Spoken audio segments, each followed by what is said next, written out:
Hallelujah. आप bless हो already. आमीन। ऊंचा आशीष ऊंची।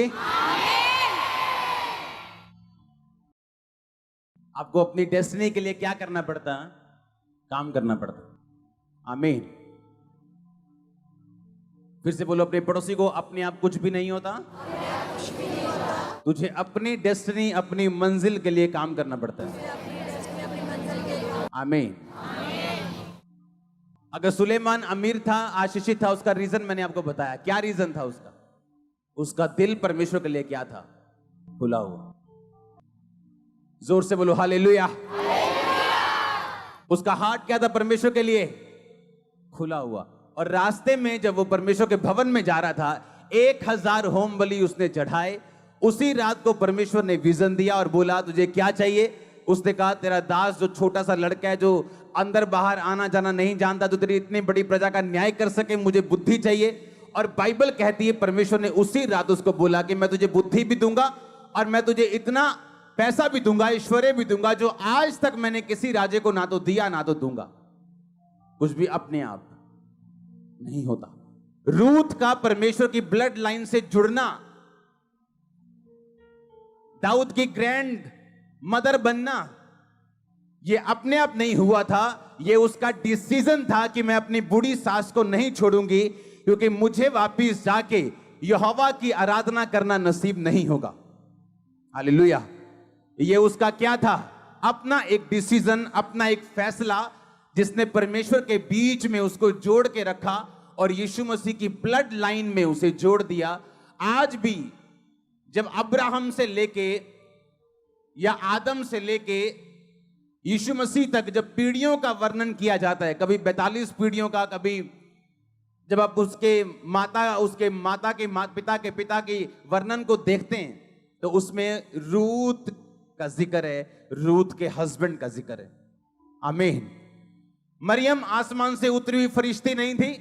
बाइबल कहती है इसी धरती पे जीने वाली थी। और उसने कहा था, जब परमेश्वर ने उसको बोला था कि मैंने तुझे चुनता हूं इकलौते यीशु मसीह को पैदा करने के लिए, और तू गर्भवती होगी, तो बाइबल कहती है उसने कहा था परमेश्वर ने अपनी दासी की दीनता के ऊपर क्या की है?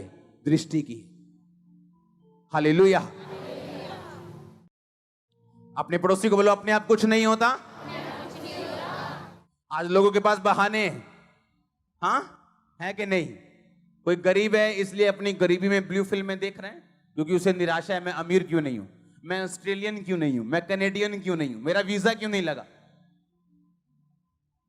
बाइबल कहती है जब यीशु मसीह पैदा हुए तो इजराइल की व्यवस्था के अनुसार उन्होंने अपने पहलौठे बच्चे को छुड़ाने के लिए एक जानवर लेके जाना था।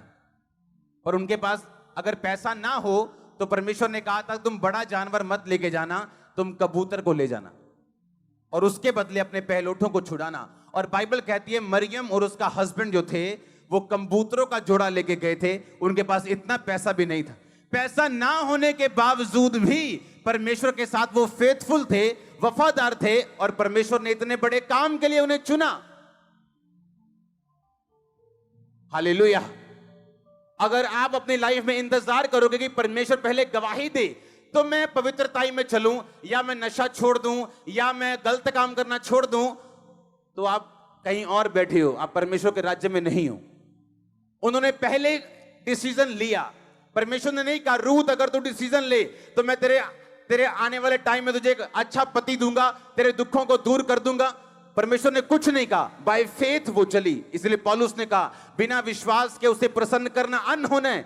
आपकी लाइफ में ऐसा काम हो सकता है, आपको जब सामने कुछ भी नजर ना आए तो भी आप डिसीजन लेते हो कि नहीं मैं परमेश्वर के साथ खड़ी हूं, मैं प्रभु के साथ खड़ा हूं, आगे क्या है मुझे मालूम नहीं, लेकिन वो चंगा करे ना करे वो मेरा परमेश्वर है और होगा, छुड़ाए ना छुड़ाए वो मेरा परमेश्वर है और होगा, आशीषित करे ना करे। आमीन। तो परमेश्वर ने क्या कहा? परमेश्वर ने किसी को भी बिना गवाही के नहीं रहने दिया। मरियम को नहीं रहने दिया, रूथ को नहीं रहने दिया, किसी को भी रहने नहीं दिया। बाइबल कहती है जो मरियम की रिश्तेदार थी अलीशिबा, लिखा अपने बुढ़ापे तक बांझ रही। इसलिए नहीं कि वो पापी थे, बाइबल कहती परमेश्वर की आज्ञाओं और विधियों पर वो निर्दोष चलने वाले थे। जब उसकी बारी आई चिट्ठी डलती थी, लॉटरी डलती थी, लॉटरी 10 बंदों में आज कौन परमेश्वर के भवन में अंदर जाके रीति रिवाज पूरा करेगा? लॉटरी लगती थी उस दिन, लॉटरी जो लगी वो एलीशिबा के हस्बैंड की थी। वो कह सकता था कि मुझे क्या फायदा हुआ निर्दोष चलने का, क्योंकि अभी तक मेरे पास एक बेबी नहीं। आज का विश्वासी होता तो वहां लॉटरी के टाइम वहां होता भी ना, पता लगे चक्कर के थे और बियर पी के बैठे हैं साइड देखे थे। आज दुखी सिगा हो, क्योंकि किसी ने ताना मार देता कि तेरे होया तो है नहीं कुछ, तू प्रेयर भी करता है, बाइबल भी पढ़े, तेरे होया तो है नहीं कुछ, इस करके निराश सिगा बियर पी के साइड से बैठा। आज पर बाइबल कहती वो अभी भी परमेश्वर के घर में सेवा करने के लिए मौजूद था। हालेलुया। कुछ भी अपने आप आपको वर्कआउट करना पड़ता है, आपको काम करना पड़ता है अपनी डेस्टिनी के लिए। इस बाइबल जो मेरे हाथ में पकड़ी, इसके पीछे प्रेयर पॉइंट्स लिखे हुए हैं, जिन प्रेयर पॉइंट्स में प्रार्थना करता हूं, और अगर आप उन्हें पढ़ लें, आप 7 बार दंडवत करोगे प्रभु को, एक एक लाइन पूरी हो रही जो मैंने लिखी यहां पे, एक एक लाइन। और कम से कम 75 प्रेयर पॉइंट होंगे, 75 विषय होंगे, 75 में भी एक एक लाइन में 2-2 विषय हैं। हालेलुया। आपके लिए प्रार्थना इसमें है, आपकी गाड़ियों के लिए इसमें है, आपके फाइनेंस के लिए इसमें है, एवरीथिंग इसमें है। हालेलुया। क्योंकि मैं जानता हूं अपने आप कुछ नहीं होगा, मुझे वर्कआउट करना पड़ेगा, मुझे काम करना पड़ेगा अगर मैं चाहता हूं मैं रिजल्ट लेके आऊं। प्रभु के साथ कैसा कैसा कैसा रिश्ता आपका होना चाहिए, बाइबल क्या कहती है? आपको एक बात बताऊं, बाइबल के सारे वचन हर बंदे के लिए नहीं। एक कलीसिया ने जब पौलुस के मिशनरी काम में उसकी सहायता की, पौलुस कहता अब मेरा परमेश्वर तुम्हारी हर घटी को मसीह यीशु में क्या करेगा? किसको बोला? किसको बोला? उस कलीसिया को बोला कि दारू पीने वाली कलीसिया को बोला, कि नशा करने वाली कलीसिया को, कि सेवकों की निंदा चुगली करने वाली कलीसिया को? किसको बोला उसने? जब एक कलीसिया ने उसकी मदद की मिशनरी कामों के लिए, तो पौलुस कहता अब मेरा परमेश्वर तुम्हारी हर घटी को मसीह में महिमा सहित पूरा करेगा।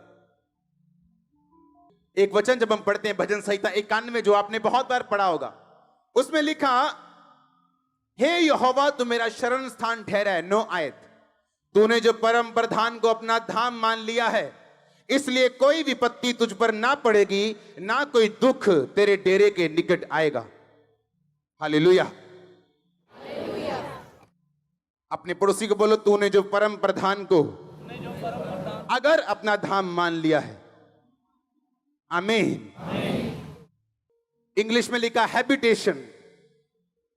धाम का मतलब इंग्लिश में हैबिटेशन, और इब्रानी भाषा 4583 शब्द से ये हैबिटेशन शब्द लिया गया, जिसका मतलब है माओन।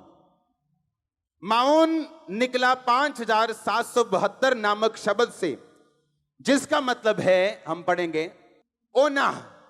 ओना का मतलब dwelling together, duty of marriage.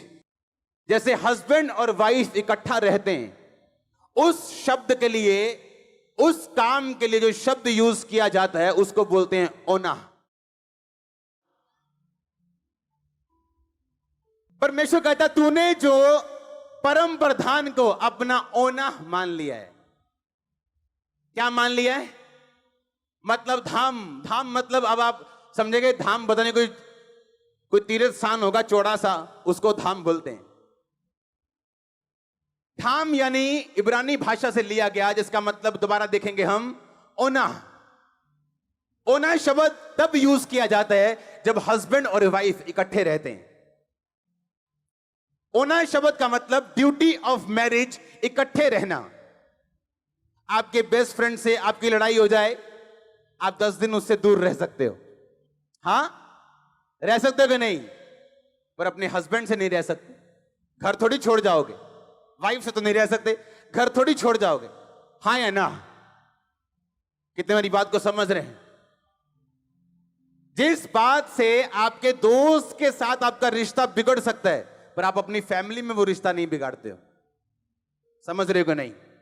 हां, परमेश्वर कहता है तूने जो अपना रियल फैमिली मुझे मान लिया है, जैसे हस्बैंड और वाइफ इकट्ठा रहते हैं, अगर तू मेरे साथ इकट्ठा रहे तो कहता कोई विपत्ति तुझ पर ना पड़ेगी, ना कोई दुख तेरे डेरे के निकट आएगा। अगर आप इसको पढ़ो तो परमेश्वर ने कहा इंग्लिश में कोई प्लेग, इब्रानी भाषा में अगर आप उसे पढ़ो तो उसमें लिखा कोई ब्लो, यानी ब्लो जब किसी के फेस पे जोर से मारते हैं या किसी के सिर पे जोर से वार करते हैं और ब्लो कर देते, खत्म कर देते हैं, उसको मिट्टी कर देते हैं, उसको बेहोश कर देते हैं।